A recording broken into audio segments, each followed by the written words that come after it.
أعوذ بالله من الشيطان الرجيم.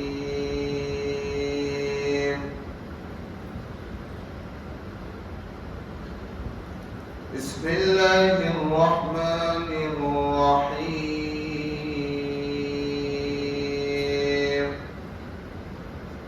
فمن أظلم ممن كذب على الله وكذب بالصدق إذ جاءه أليس في جهنم مثوى للكافرين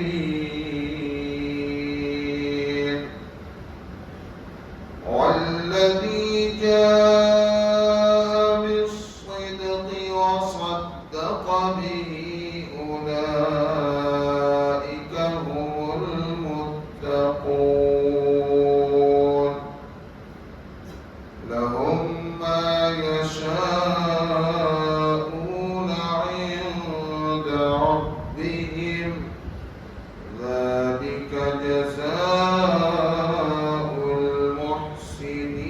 المحسنين ليكفر الله عنهم أسوأ الذي عملوا ويجزيهم أجرهم بأحسن الذي كانوا يعملون. پھر اس سے ظالم زیادہ کون جس نے جھوٹ بولا اللہ پر اور جھٹلایا سچی بات کو جب پہنچی اس کے پاس. کیا نہیں دوزخ میں ٹھکانہ منکروں کا؟ اور جو لے کر آیا سچی بات اور سچ مانا جس نے اس کو، وہی لوگ ہیں ڈر والے. ان کے لیے ہے جو چاہیں اپنے رب کے پاس. یہ ہے بدلہ نیکی والوں کا، تاکہ اتار دے اللہ ان پر سے برے کام جو انہوں نے کیے تھے اور بدلے میں دے ان کو ثواب بہتر کاموں کا جو کرتے تھے. سورہ زمر کی آیت نمبر 32 سے لے کر 35 تک تلاوت اور ترجمانی کی گئی. یہ 24ویں پارے کی ابتدائی آیات ہیں. اوپر کی آیت میں اللہ رب العزت نے واضح طور پر اپنا ایک اہم ترین حکم بتلایا، جس میں مفسرین نے حضرت ابو ہریرہ رضی اللہ عنہ سے روایت مروی کی ہے کہ اللہ کے نبی سرور عالم حضرت محمد رسول اللہ صلی اللہ علیہ وسلم نے ارشاد فرمایا کہ لوگوں تم دنیا ہی میں اپنے آپ کو حلال کر لو. یعنی اگر کسی کا حق دبایا، کسی کے ساتھ مار پیٹ کی، کسی پر ظلم اور زیادتی کی، کسی کا دل دکھایا یا کسی پر تہمت لگائی یا کسی پر کوئی بھی زیادتی کا کام کیا تو حقوق العباد کو تم دنیا ہی میں درست کر لو. اس لیے کہ دنیا میں معافی تلافی کرا کر یا جس بندے کے حق کا ذمہ ہونا باقی ہے اس کو ادا کرا کر آدمی دنیا سے رخصت ہو جائے تو آخرت میں اس کا بیڑا پار. ورنہ اللہ کے نبی علیہ السلام نے فرمایا کہ پھر قیامت کے دن اللہ تعالی اس بندے کی نیکیوں سے اس کا حق اہل حق کو دلائے. بار بار وہ حدیث ہم سنتے ہیں جسے اس ان آیات کے ضمن میں اللہ کے نبی علیہ السلام کی اس حدیث کو مفسرین نے بیان کیا کہ صحابہ جانتے ہو مفلس کون ہے؟ صحابہ نے کہا جس کے پاس کوئی نقد رقم نہ ہو، ضروریات کی چیز نہ ہو۔ اللہ کے نبی علیہ السلام نے فرمایا کہ میری امت کا مفلس وہ ہے کہ جو پہاڑوں کے برابر اجر و ثواب لائے گا لیکن کسی کا حق مارا، کسی پر ظلم زیادتی کی ہے تو سارے اہل حق آئے گے، اس کی نیکیاں اسے دی جائے گی اور ساری نیکیاں جو پہاڑوں کے برابر تھی ختم ہو جائے گی، تو اہل حق کے گناہ کو اس کے کاندھے پر ڈال کر اسے جہنم میں بھیجا جائے گا کہ ہاتھوں کی کمائی وہ کھلا دے گا۔ ہاں، مفسرین نے ایک بات یہ ضمن میں بیان کی کہ اللہ تعالیٰ صرف ایمان کو اس کے باقی رکھے گا، ساری نیکیاں چلی جائے گی، ایمان نہیں دیا جائے گا بدلے میں۔ پھر ان اہل حق کے گناہ کو اٹھا کر اسے جہنم میں بھیج کر جب وہ گناہوں سے پاک و صاف ہوگا، اب یہ نہیں معلوم کہ کتنے برس جہنم میں رہے۔ حدیث شریف میں ہے جو بندہ جان بوجھ کر ایک نماز قضا کر دیتا ہے،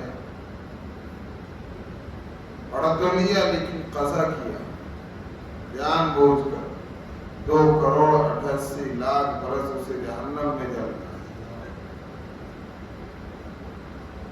تو اتنی لمبی مدت صرف جان بوجھ کر نماز قضا کرنے پر سزا کی مدت، تو لوگوں کے جو حق مارے ہیں تو ان کا بوجھ اس کے کاندھے پر ڈال کر، ان کے گناہ اس کے کاندھے پر ڈال کر جب یہ جہنم میں جائے گا تو ایک نہ ایک دن اس کا ایمان اسے جنت میں ضرور لے جائے گا، بدلے میں ایمان نہیں دیا جائے گا، باقی ساری نیکیاں دے دی جائے گی۔ اس لیے اللہ کے نبی علیہ السلام نے فرمایا کہ میری امت کا مفلس ہوا کہ نیکیوں کے پہاڑ لے کر آیا تھا لیکن بالآخر جہنم میں جانا پڑا۔ تو اپنے آپ کو اسی دنیا کی زندگی میں حلال کر لو۔ آدمی سوچتا ہے کہ ابھی تو میں جیوں گا، لیکن طاقت و توانائی کے رہتے ہوئے اچانک دنیا سے چلا جاتا ہے۔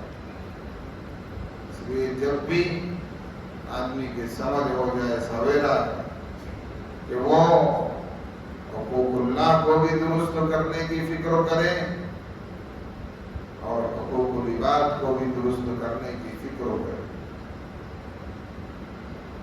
اللہ کے حق میں اگر کمی کی ہے، نمازیں چھوڑی ہے، زکوٰۃ کی ادائیگی میں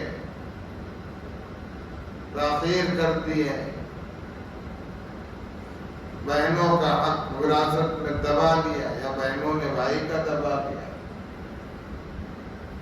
ہر ایک کے لیے حقوق حقوق اللہ میں کمی ہے تو آدمی اس کو درست کرے۔ اسی لیے حکم یہ ہے کہ ہم سامنے والے کو اللہ کا حکم سمجھا دیں کہ اللہ کا یہ حکم ہے، اس کی کسی گناہ اور غلطی پر عتاب اور پکڑ کا حکم ہمیں نہیں دیا گیا، کیونکہ اس کے لیے تو توبہ کا دروازہ غرغرے کی کیفیت تاری ہونے تک کے کھولا ہے، موت سے پہلے تک تو غرغرے کی کیفیت تاری ہوتی، تو حقوق اللہ بھی اور حقوق العباد بھی درست کرتے ہیں۔ اور پھر فرمایا انک میت وانہم میتون، اے نبی علیہ السلام آپ کی دعوت کے باوجود بھی اگر یہ ایمان میں داخل نہیں ہو رہے، یہ ظلم و زیادتی اور ناانصافی سے باز نہیں ہو رہے، تو آپ غم نہ کھائیے، آپ کہہ دیجیے انک میت۔ میت کا لفظ یا کی تشدید کے ساتھ آئے تو مستقبل میں مرنے والا مراد ہوتا ہے کہ میں بھی مرنے والا ہوں اور تم بھی مرنے والے ہو۔ اور یا ساکنہ کے ساتھ آئے تو مرے ہوئے کے لیے استعمال ہوگا۔ اللہ نے فرمایا انک میت وانہم میتون، آپ غم نہ کھائیے اور کہیے بے شک تو بھی مرتا ہے اور وہ بھی مرتے ہیں۔ یہ انصاف بہت نازک چیز ہے۔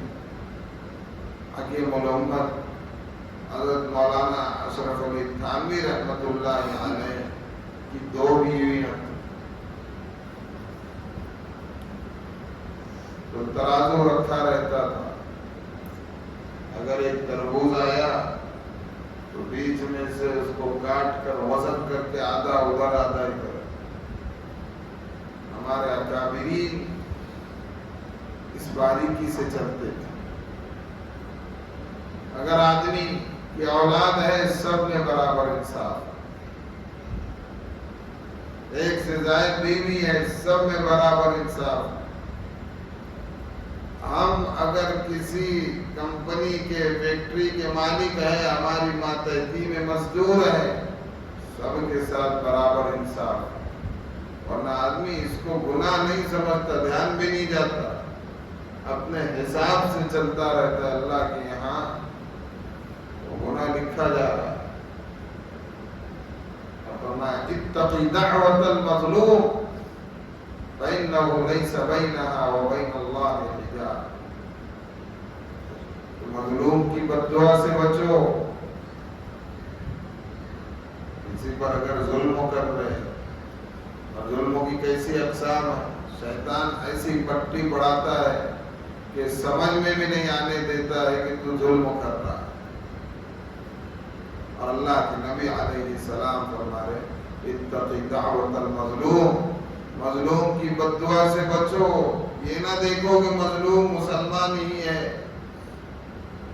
بلکہ اگر مظلوم کافر بھی ہے، مشرک بھی ہے، منافق بھی ہے، فاسق و فاجر بھی ہے، لیکن اگر مظلوم ہے فَإِنَّهُ لَيْسَ بَيْنَهَا وَبَيْنَ اللَّهِ حِجَابٌ، اس کے اور اللہ کے درمیان میں کوئی پردہ اور کوئی آڑ نہیں۔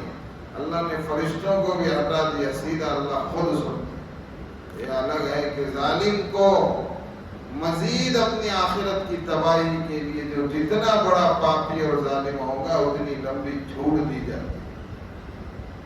پھر فرمایا نبی علیہ السلام آپ کہہ دو ثم انکم یوم القیامت عند ربکم تختصمون، پھر بے شک تم قیامت کے دن اپنے رب کے آگے جھگڑو گے۔ یعنی اگر یہ نہیں مان رہے، حضرت عبداللہ ابن عباس رضی اللہ عنہما فرماتے ہیں یہاں پر جو انکم کا لفظ اللہ نے استعمال کیا ہے، یہ مسلمان، مومن اور کافر، ظالم، مظلوم سبوں کو شامل ہے۔ کہ اگر کوئی ظلم کر رہا ہے وہ بھی اس میں شامل ہے، مظلوم بھی اس میں شامل ہے، چاہے کافر ہو یا مومن۔ قیامت کے دن ثم انکم یوم القیامہ، پھر مقرر تم قیامت کے دن عند ربکم تختصمون، اپنے رب کے آگے جھگڑو گے۔ یعنی رتی کے برابر بھی ظلم و زیادتی کی ہے، اللہ کے یہاں قیامت کے دن وہ حاضر ہو، ظالم بھی حاضر ہوگا، مظلوم بھی، چاہے مومن ہو یا کافر ہو۔ اللہ کے یہاں جھگڑیں گے مطلب فیصلہ اللہ کر دیں گے، جھوٹ نہیں۔ فَمَنْ يَعْمَلْ مِثْقَالَ ذَرَّةٍ خَيْرًا يَرَهُ وَمَنْ يَعْمَلْ مِثْقَالَ ذَرَّةٍ شَرًّا يَرَهُ، کوئی رتی کے دانے، رتی کے برابر اگر بھلائی کا کام کر رہا ہے اس کے بدلے کو بھی دیکھے گا، برائی کے بدلے کو بھی دیکھے گا۔ اور پھر اگلی آیت میں اللہ نے فرمایا فَمَنْ أَظْلَمُ مِمَّنْ كَذَبَ عَلَى اللَّهِ وَكَذَّبَ بِالصِّدْقِ إِذْ جَاءَهُ، پھر اس سے زیادہ ظالم کون؟ ظالم کا انجام بیان کرنے کے بعد فرما رہے اس سے زیادہ ظالم کون جس نے جھوٹ بولا اللہ پر۔ اللہ پر جھوٹ بولنا کیا ہے؟ اوپر کئی آیات سے اللہ توحید کو بیان کر، کبھی غلام کی مثال دے کر جس کا ایک مالک ہو اور ایک غلام ہو جس کے کئی مالک ہو، مثالوں کے ذریعے سے اللہ نے توحید کو ثابت کیا اور فرمایا کہ اب اس سے زیادہ ظالم کون جو اللہ پر جھوٹ باندھے۔ اللہ پر جھوٹ باندھنے کا مطلب یہ کہ جو اللہ کے ساتھ کسی اور کو شریک ہے، اللہ اکیلا معبود، سب کچھ کرنے والی، نفع نقصان کے دینے والی، بیماری و شفا کے دینے والی، عزت اور ذلت کی دینے والی، موت و حیات کے دینے والی، غرض کائنات کے اندر ذرہ بھی حرکت میں اللہ کا محتاج، سب کچھ کرنے والی ذات اللہ کی، لیکن اس کے باوجود اللہ کو چھوڑ کر اللہ کے ساتھ اور معبود شریک کر رہا ہے، اللہ کرے یہ بڑا ظالم۔ تو اس سے زیادہ ظالم کون؟ جس نے اللہ پر جھوٹ بولا، وَكَذَّبَ بِالصِّدْقِ إِذْ جَاءَ، اور جھٹلایا سچی بات کو جب پہنچی اس کے پاس۔ یہاں پر صدق کے اندر مفسرین نے قرآن مجید مع تعلیم رسول، احادیث رسول صلی اللہ علیہ وسلم، یعنی اللہ کے نبی علیہ السلام شریعت جتنی پیش کی وہ پوری کی پوری اس میں داخل ہے۔ مراد یہ وَكَذَّبَ بِالصِّدْقِ، اللہ کے نبی علیہ السلام کی لائی ہوئی تعلیم کی تکذیب کی اور جھٹلایا سچی بات کو، یعنی اللہ کے نبی علیہ السلام نے جو تعلیم دی اس کی تکذیب کی۔ اذ جاء، جب پہنچی اس کے پاس۔